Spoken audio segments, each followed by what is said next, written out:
Sing bells for these who die as cattle, so lest we forget. And what I shall read for you now is an extract from a story called The Crumbling Edifice. Rook's Nest is the only business open in the precinct.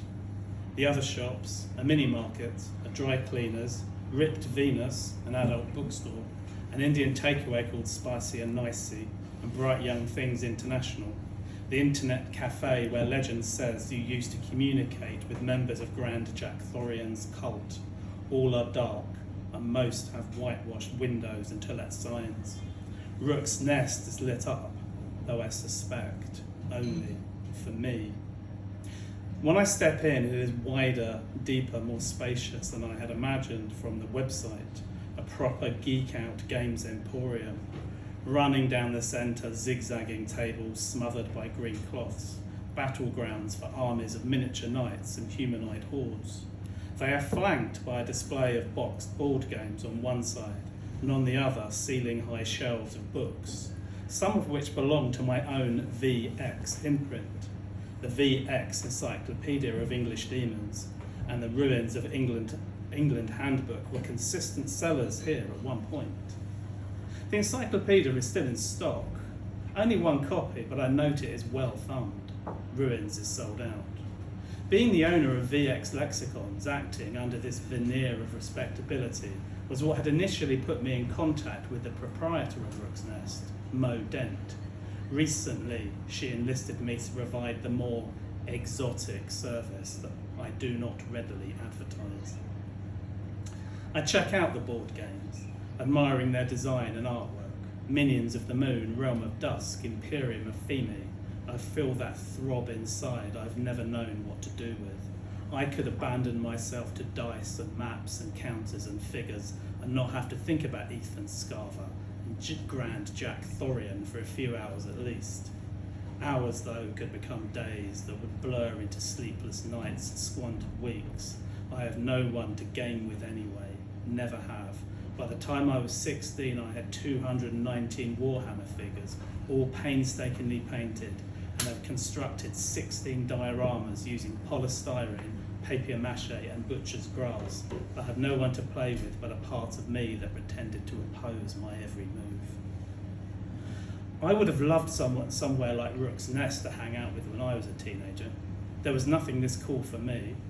The only thing that came close was a strange idle patterned second-hand bookshop on Talavera Road with its shelves and shelves of SSFF paperbacks. But I was always the only one in there, and in any case, it went under quickly, and I was back wandering the streets again. I remember being 16 and one late afternoon after school shadowing Vix and some other kids I knew to be notorious set pieces. Back then, the unhaunted and ordinaries I referred to as set pieces.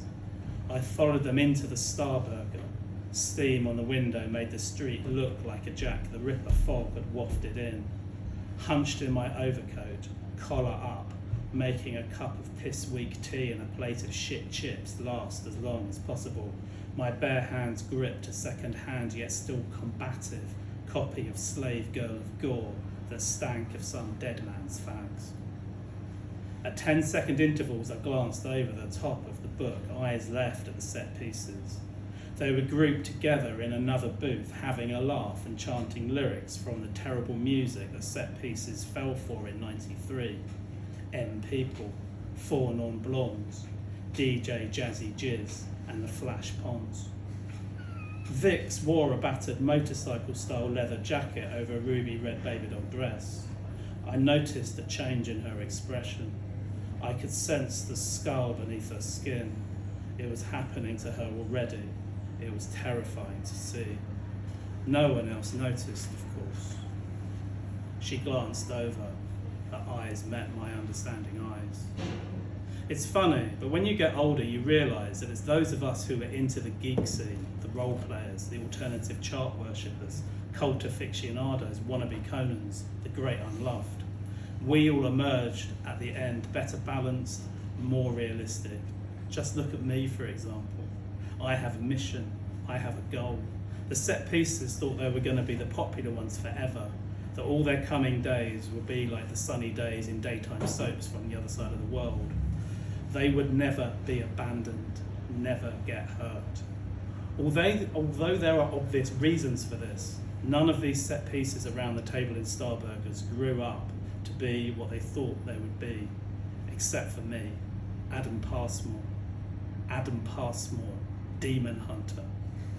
Well, Adam Passmore, small press publisher, qualified driving instructor, and on the side, some nights, Demon Hunter, and sworn nemesis, Grand Jack Thorian. Thank you.